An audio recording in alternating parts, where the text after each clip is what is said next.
아그리빠 왕이여, 그러므로 하늘에서 보이신 것을 내가 거스르지 아니하고 먼저 다메섹과 예루살렘에 있는 사람과 유대 온 땅과 이방인에게까지 회개하고 하나님께로 돌아와서 회개에 합당한 일을 하라 전하므로, 유대인들이 성전에서 나를 잡아 죽이고자 하였으나 하나님의 도우심을 받아 내가 오늘까지 서서 높고 낮은 사람 앞에서 증언하는 것은 선지자들과 모세가 반드시 되리라고 말한 것밖에 없으니, 곧 그리스도가 고난을 받으실 것과 죽은 자 가운데서 먼저 다시 살아나사 이스라엘과 이방인들에게 빛을 전하시리라 함이니이다 하니라. 바울이 이같이 변명하매 베스도가 크게 소리내어 이르되, 바울아, 네가 미쳤도다. 네 많은 학문이 너를 미치게 한다 하니, 바울이 이르되, 베스도 각하여, 내가 미친 것이 아니요 참되고 온전한 말을 하나이다. 왕께서는 이 일을 아시기로 내가 왕께 담대히 말하노니 이 일에 하나라도 아시지 못함이 없는 줄 믿나이다. 이 일은 한쪽 구석에서 행한 것이 아니니이다. 아그리빠 왕이여, 선지자를 믿으시나이까? 믿으시는 줄 아나이다. 아그리빠가 바울에게 이르되, 네가 적은 말로 나를 권하여 그리스도인이 되게 하려 하는도다. 바울이 이르되, 말이 적으나 많으나 당신뿐만 아니라 오늘 내 말을 듣는 모든 사람도 다 이렇게 결박된 것 외에는 나와 같이 되기를 하나님께 원하나이다 하니라. 왕과 총독과 버니게와 그 함께 앉은 사람들이 다 일어나서 물러가 서로 말하되, 이 사람은 사형이나 결박을 당할 만한 행위가 없다 하더라. 이에 아그리빠가 베스도에게 이르되, 이 사람이 만일 가이사에게 상소하지 아니하였더라면 석방될 수 있을 뻔하였다 하니라. 아멘.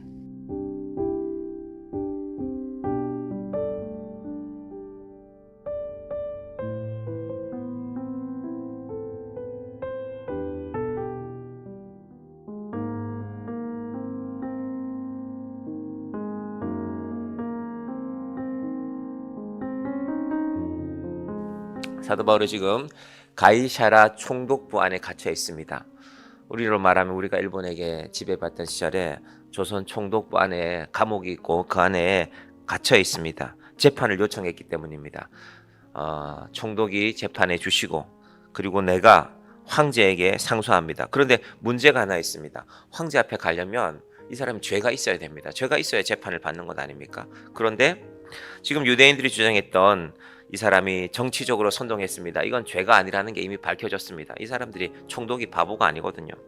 문제는, 그러면 당신은, 사도 바울은 황제에게 보내달라고 하고, 황제에게 보내려면 명백한 죄목이 있어야 되지 않습니까? 공무원들이 일을 하는데 분명하게 이래야죠. 이 사람은 이런 제목으로 황제에게 재판받기를 원합니다.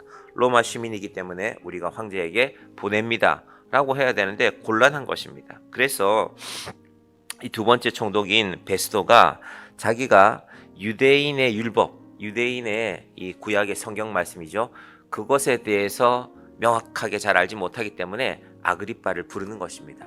당신이 한번 와 보십시오. 당신이 와서 이 사람 말을 한번 들어보고 나를 좀 도와주십시오. 두 사람은 평소에 관계가 좋지 않습니다. 그런데 자기에게 곤란한 일이 처했기 때문에 베스도가 아그리빠라는 왕을 부르는 것입니다. 자, 로마법이 인정하는 죄를 찾아야 되는데 베스도가 이게 정확하지 않은 것입니다. 그래서 아그리빠 왕을 불러서 오늘 이 아그리빠 왕과 또 베스도 총독 앞에서 이제 말합니다. 지금은 이제 19절부터는 아그리빠 왕에게 바울이 말하기 시작합니다. 19절에 보시면, 아그리빠 왕이여, 그러므로 하늘에서 보이시는 것을 내가 그스러지 아니하고, 이 내용은 똑같이 사도 바울의 간증입니다. 그래서 다메섹에 가서 예루살렘에서 보낸 공문을 가지고 가서 예수 믿는 사람들 다 잡아다가 내가 벌하려고 갔던 사람입니다. 그런데 무슨 일이 벌어졌습니까? 예수를 만났습니다. 근데 예수를 만났는데, 나도 예수 인정하지 않았는데 예수님 말씀을 듣고 나니 사실은 그분이 오래전부터 하나님께서 우리에게 약속하셨던, 선지자들이 약속하셨던 그 메시아 구원자임을 알게 되었습니다. 그래서 내가 전합니다. 23절에 보시면, 곧 그리스도가 고난을 받으실 것과, 십자가에 달려 돌아가셨거든요. 이미 그 예수님의 십자가의 고난은 이미 끝난 상황입니다. 죽은 자 가운데서 먼저 다시 살아나사 부활도 목격하게 됐거든요. 그래서 이제 저는 이것을 전해야 됩니다.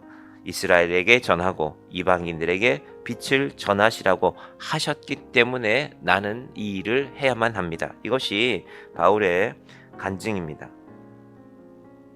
우리가 보는 간증과는, 우리가 많이 듣는 간증과는 좀 차이가 있죠. 우리가 많이 들었던 간증들은 제가 완전히 사업에 실패했는데 이렇게 해서 일어서게 되었습니다. 혹은 내가 몸이 아파서 희망이 없었는데 아무리 큰 병원들 찾아가 봐도 당신은 희망 없습니다 하는 얘기만 들었는데 내가 낫게 되었습니다. 물론 그 간증들도 중요합니다. 그 간증을 통하여서 우리의 믿음이 회복되었다면, 그러면 나도 예수 믿고 나도 하나님의 전능하신 권세 아래에서 내 삶도 회복되어야지. 이런 간증도 필요합니다. 그런데 바울의 간증은 좀 다르죠. 그런데 오늘날 우리 교회들의 상황을 생각해 보면 우리나라에 그렇게 많은 간증들, 교회들마다 많은 간증 집회들이 있었지 않습니까? 기적적으로 병이 낫고 사업이 회복되고. 그런데 그렇게 해서 한국 교회는 과연 오늘날 무엇을 얻었을까?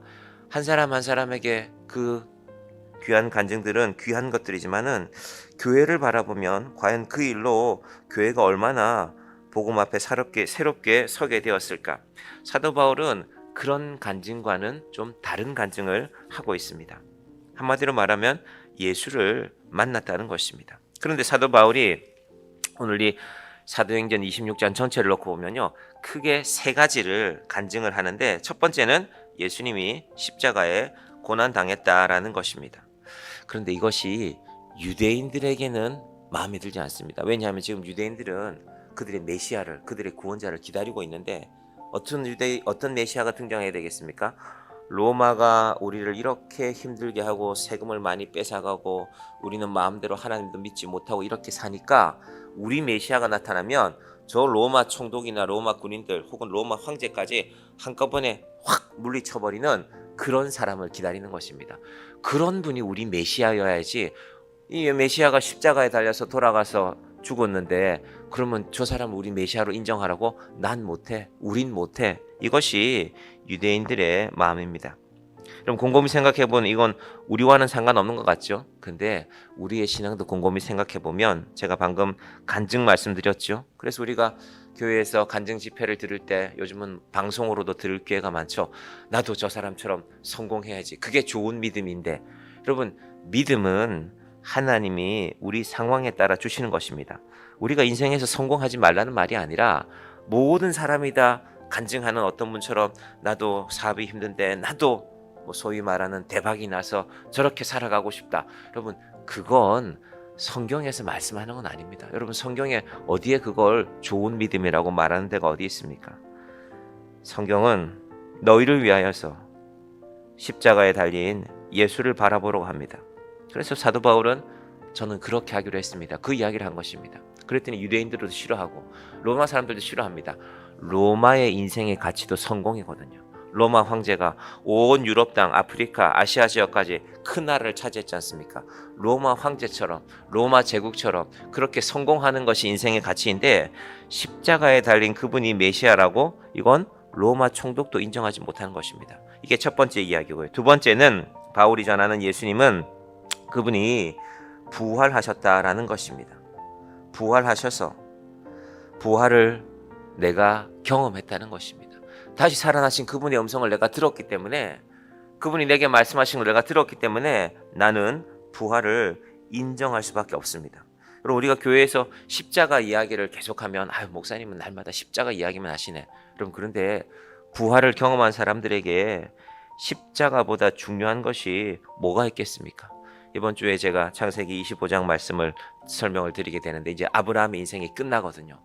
아브라함의 인생을 곰곰이 생각해보면 175세까지 살았고 나름 인간적으로 성공한 인생이었죠. 소도 많았고 양도 많았고. 그런데 곰곰이 생각해보면 아브라함의 인생의 제일 중요한 포인트는 그가 인생 마지막 장면까지 믿음으로 살았다는 것입니다. 이거 다르게 말하면 믿음으로 살다가 죽었다는 것입니다. 여러분, 우리는 사는데 많은 가치를 둡니다. 그런데 예수님은 부활의 영광을 위해서 기꺼이, 여러분, 죽음이 없으면 부활이 없는 겁니다.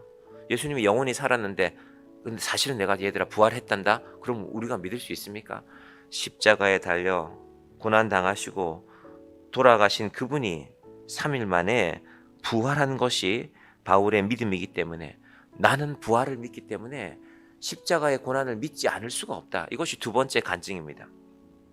그래서 우리 사도 바울이 유독 많은 말씀들이 있지만 십자가에 대한 말씀을 이 사도 바울이 이 그의 편지에 많이 남겼죠. 고린도에 쓴 편지 고린도전서 1장 18절에 보면 십자가의 도가 멸망하는 자들에게는 미련한 것이요 구원을 받는 우리에게는 하나님의 능력이라.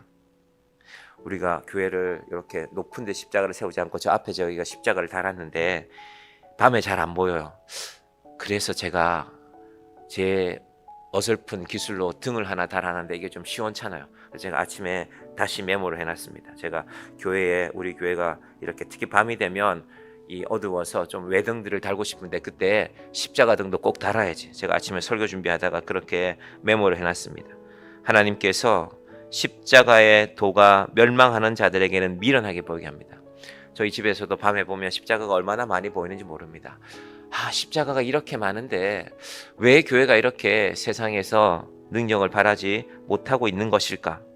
자, 십자가에 대한 또 하나의 말씀 고린도전서 1장 22절부터 유대인은 표적을 구하고 헬라인은 지혜를 찾으나 우리는 십자가에 못 박힌 그리스도를 전하니. 지금 이게 바울의 정확한 상황입니다. 유대인들은 능력을 보여라, 능력을. 그가 메시아라면 로마 군대들 다 물리치는 거 우리한테 보여줘야지. 헬라 사람들은 지혜를 구합니다. 철학의 사람들 아닙니까? 로마 사람들도 크게 헬라 철학의 영향을 받았거든요. 아니, 십자가에 달려 죽은 그 사람 갈릴리 출신이라며, 공부도 많이 하지 못했다며, 아니 그런 사람이 인류의 구세주가 된다고? 우리도 그건 못 믿어. 그러나 바울은 말합니다. 유대인은 표적을 구하고 헬라인은 지혜를 찾으나. 이 고린도 사람들도 헬라 문화 아래 있던 사람들이거든요. 아테네 옆이거든요. 우리는 십자가에 못 박힌 그리스도를 전하니 유대인에게는 거리끼는 것이요 이방인에게는 미련한 것이로되 오직 부르심을 받은 자들에게는 유대인이나 헬라인이나 그리스도는 하나님의 능력이요 하나님의 지혜니라. 어리석어 보이는 십자가에, 연약해 보이는 십자가에 하나님의 능력이, 하나님의 지혜가 담겨 있다는 것입니다. 너희는 왜 그것을 모르느냐? 이 고린도전서 1장은 그래 사도 바울이 안타까운 마음에 하는 말입니다. 어둠 속에 있는 십자가는 어리석어 보이고 약하고 미련해 보입니다. 그러나 그 십자가에 하나님께서 인류를 구원하는 빛을 비추셨습니다. 그분이 바로 예수님입니다. 그래서 바울은 오늘 그의 간증에서 이스라엘과 이방인들에게 빛을 전하시는 그분이 바로 예수님이다. 이 사순절 기간에 우리의 마음 가운데도 이 놀라운 하나님의 영광의 빛이 임하기를 바랍니다. 자, 이제 총독 베스도의 반응이 24절부터 바울이 이같이 변명하며 베스도가 크게 소리내어 이르되 바울아 내가 미쳤도다. 내 많은 학문이 너를 미치게 한다 하니. 베스도의 말입니다. 베스도가 들어보기에 그건 말이 안 된다.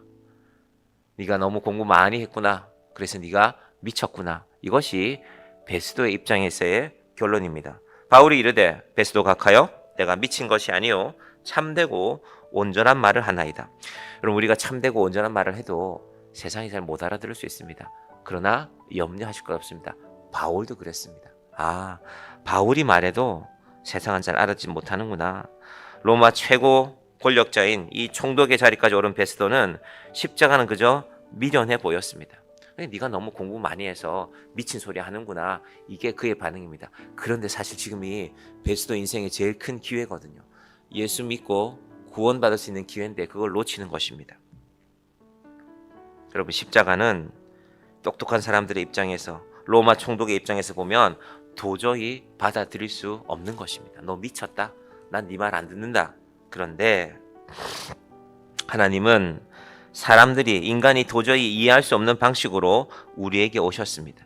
여러분 그래서 사람들은 십자가를 보고도 잘 모릅니다.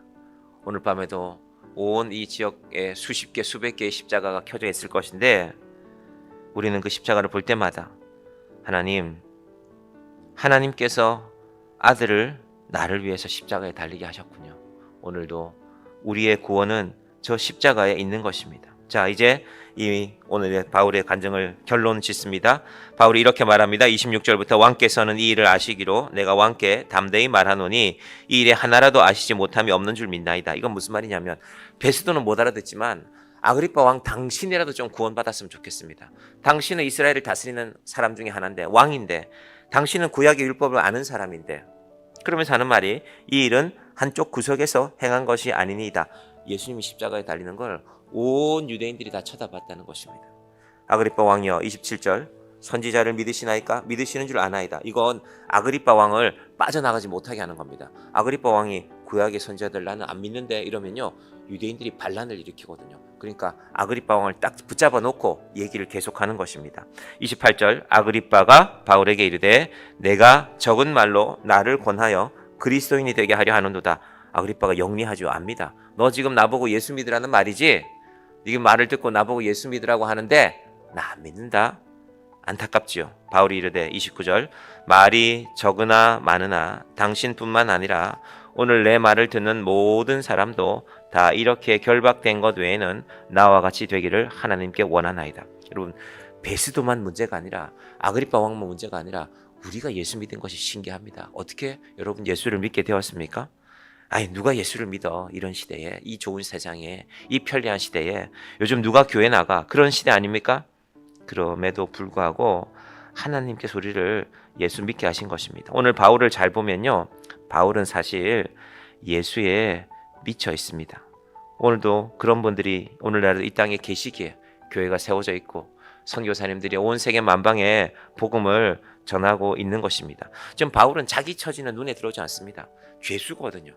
갇혀서 이제 앞으로 어떻게 될지 모릅니다. 로마 황제 앞에 가면.